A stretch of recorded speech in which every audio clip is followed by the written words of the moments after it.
Mark and Sarah back live from the farm, living with the spirit. Today we will talk a little bit about Mark's three main results from the mentorship program that he is undertaking at the moment. How far in are we? Are we like 2 months?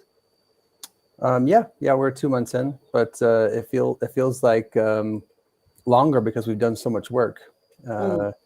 And this is kind of like this my second round of mentorship with you, and we're kind of looking at things a little bit deeper than the previous round, which I appreciate. But I think maybe the first time I wasn't ready for some of the deeper work. No, I would say no. Yeah. Yeah, but that's fine. You know, we have to go in our own pace. It's we can't force the nervous system. We can't force growth. If we do that, then it turns into something very different. And if you haven't watched the episode, the podcast episode the other day with Robert Rothon, then he talks about the nervous system and that the gentleness and the trust and the power of the compassion needs to be there. So Yeah. it's about going. Each person has its own pace. Yeah.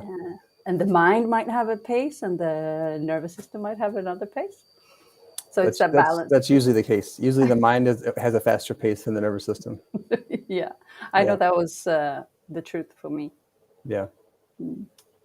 But this time around, it's been a lot deeper. And I would say that one of the big things that we look at in the mentorship program is finding or helping to uncover a purpose. Yeah. And the purpose that I'm uncovering is a much deeper purpose than previously. Yeah. So I would say that so far, that's probably the biggest impact in my life is looking very closely at what is my purpose. And, before, my purpose was more aligned to my job and my position and my, cerebral activities. And now my purpose is much more aligned to my nervous system. And maybe I can just share, but the purpose that I've discovered or that I'm uncovering for myself is that it's my purpose to heal myself and then to help others heal. In a general sense, I probably have some more nuanced version of that and how and with what tools and so on. But that's the general picture of it, is to heal myself and to help others heal, which is more aligned to my true self than any kind of mask that I was wearing from my job or from my education or career or upbringing. So it feels more aligned to who I really am. And that's so interesting because it's like the process is in layers. And we do this purpose exercise usually at some point in all the mentorship programs. Some people begin with it and some people do it at the end or in the middle. It's really about flowing where in your life, where in the process are you. And now when you do it the second time around, we said, okay, I feel like let's start with this, because we started with it the first time and now we started with it again because we felt like, I think something has shifted and that it's time to go a little bit deeper. And I remember us doing that exercise and you were a little bit blown away, like, it's not the same. Yeah. It's like, it was radically different, actually, very, very different. Yes. Yeah. But part of that has been, me realizing that there's a greater truth to my being than my career choice and my education choice. Yes. So depending on where we are, we might still be in the social, in the mind, in the identity, in the performance, expectations from family, from ourselves, from it's about the belief systems. Yeah, society and all of it, So it's about that balance, and nothing is right or wrong. It's not wrong to have the first kind of purpose, but it's like it shows us that it's a journey and that we might change and develop along the way. Yeah. So my first purpose was more aligned to my role as an educator, which is my career choice. I work in the field of education. And I do see how that my current purpose is still aligned to that in some degree, because healing people should be a part of the education system. It's currently not. So maybe there's opportunity in the future for that to be more aligned.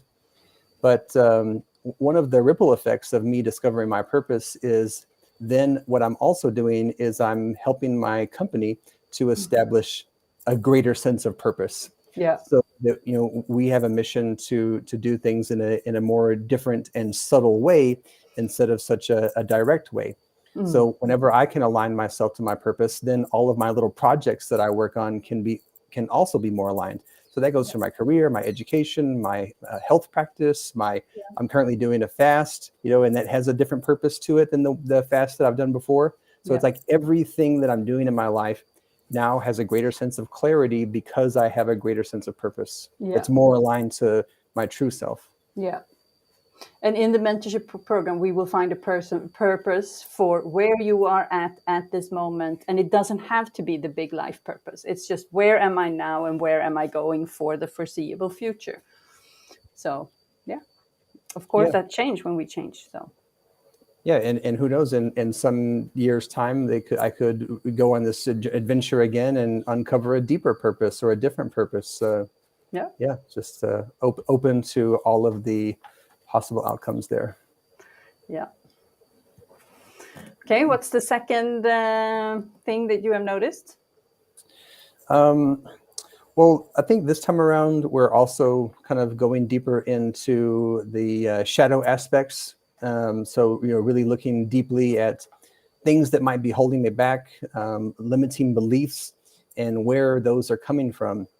And I've noticed that a lot of my actions and behaviors through my entire life have come from a place of wanting security, wanting safety, or wanting approval. Yes. I just, there's so many life decisions that I have made that are involved in those three characteristics.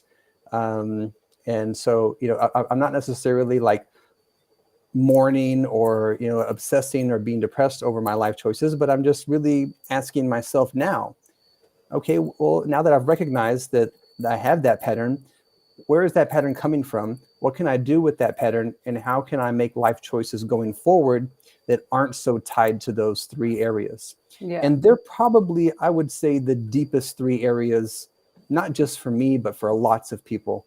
Everybody wants security, everybody wants safety, and everybody wants approval in some way or another. So it's not a unique journey, but it's definitely a journey that is important to look at yourself and ask those questions. Yeah, there's a three-step. You talk about safety, control, and approval.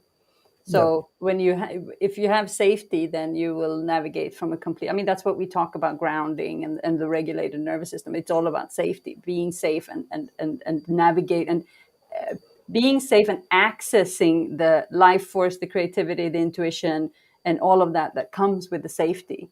But when we don't have that, we try to control our environment so we feel safe. And we also ask our environment for approval because we're looking from the external. So that's your summary there is on point. Yeah. And, I've just kind of done some reflections, and I look back at my life. I've been divorced twice. I've moved to a different country a few times. I've quit jobs unexpectedly. I've just kind of, said, F this, I'm out of here, and walked away from things that I believed in at one point. And, if I really look back at all those situations, it was, safety, security, and approval were involved in some way or another. Yeah. And it gets really tangled up, especially when your nervous system is ungrounded. And so now that my nervous system is more grounded, and I continue to further provide safety for my nervous system, then my nervous system doesn't seek external things for safety anymore. And so I can kind of, get rid of things in my life that no longer serve me because my safety is taken care of. Yeah, and that's such a massive insight and shift. So where would you say that you are in the nervous system when you divorce, move, quit? I mean, most of them were really high up in the blue zone. I mean, I'm definitely past fight or flight because, But that's a flight. yeah, Flight. yeah. Flight is definitely is when you're leaving something for Yes. sure. But I mean, I think I left things in such a high activated nervous system that I was ready to leave the body. I wasn't just ready to leave the country or leave my wife or leave my, I was ready to just leave the planet almost. Yeah. So that it was a very high level of activation. Yeah. Okay, cool. So, and what was the third one? We talked a little bit about how like my purpose is one thing, but then expanding into other aspects of my life. Like for example, starting this fast that we're on now. It has just a whole new flavor and a whole new meaning to it before. Whereas before the fasting and the detox was more health related, and I was using it to clear up some blockages in my stomach and detox some heavy metals from my past. Now this detox is much more spiritual in nature because I'm using this as an opportunity to allow those deep thoughts to bubble up, like the safety and the security and the approval. And I'm just kind of giving space for those things, and then meditating on them in the morning with our morning practice, and just allowing it to be. Because before, I think I was just pushing them down so much that I didn't want to look at them. That's over with. That part of my life is gone. I don't ever have to see it again. But that doesn't really solve the problem. It just pushes it away for a while, which is okay. You might need that to get over a part of your life or to ground yourself. But now that I am more grounded and feel safe and secure, there's an opportunity for those feelings to come back up again, so I can experience them, I can feel them, I can integrate them, I can speak with them with a level head. And I've never, I don't think in my life, ever had that experience. No, I mean, you've done a really deep work when it comes to this, because that's been a part of your shadow work, the avoidance to not want to look. And that's what happened in the first round, that you weren't ready to look at those. We talked about it, but it wasn't. I was defensive in the beginning. Oh, yeah, sure.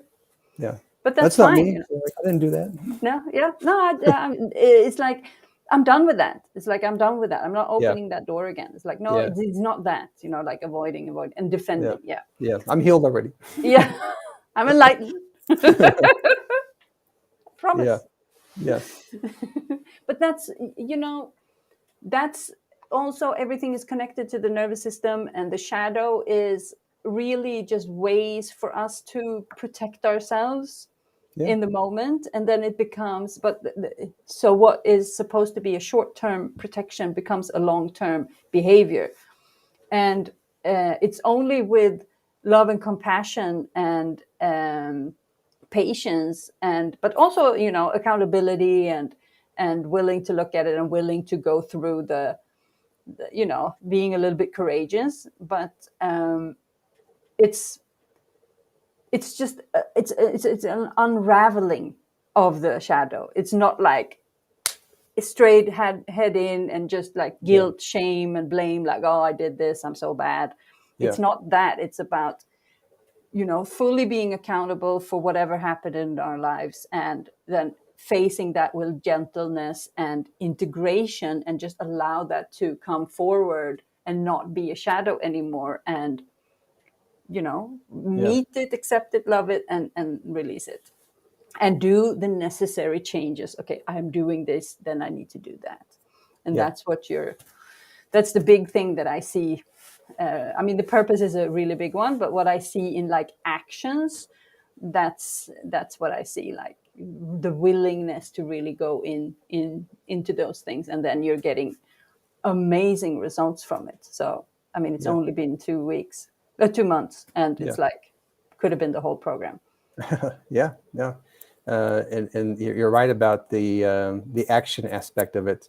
And this is something else that I'm discovering about the power of intention, is that intention is just the first step. Then you must use your will and your actions and align your behaviors towards that intention. I think a couple of weeks ago I was struggling quite a bit with that word intention, and had some help with one of our teachers, and I have a much deeper understanding of it, and see how it's a force to align to my purpose. Yeah. Yeah. Yeah. Good times ahead.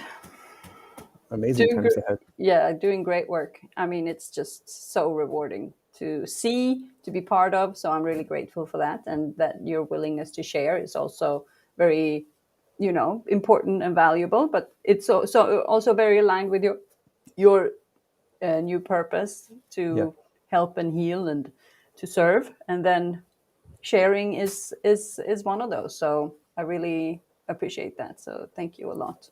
Yeah. Thank you. And for all of those interested in so the mentorship program is part of our online experience now that we have started to open up the possibility to work with us from home. For those who are not willing or able to come to the retreat, if that's not aligned, then we have crafted a very serious online offer that is as deep as we can go, with it's still being manageable to attend while you are not completely secluded from the world, maybe.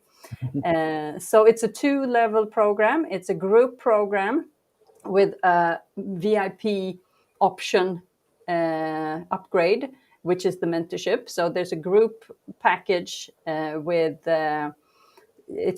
both of them are the combination of the somatic work and the coaching, and it can be with me or Simba or both. I mean, the group is with both, and then the add-on of the mentorship with the private sessions and the support between the sessions is the mentorship upgrade. So you can read all about it on our website, livingwiththespirit.com. There's application forms on the site that you can use, but you can also do a no strings attached discovery call. No problem. Just reach out to us. That's it for today. Awesome. All right. Thank you, Sarah. Thanks, everyone. Have a good day.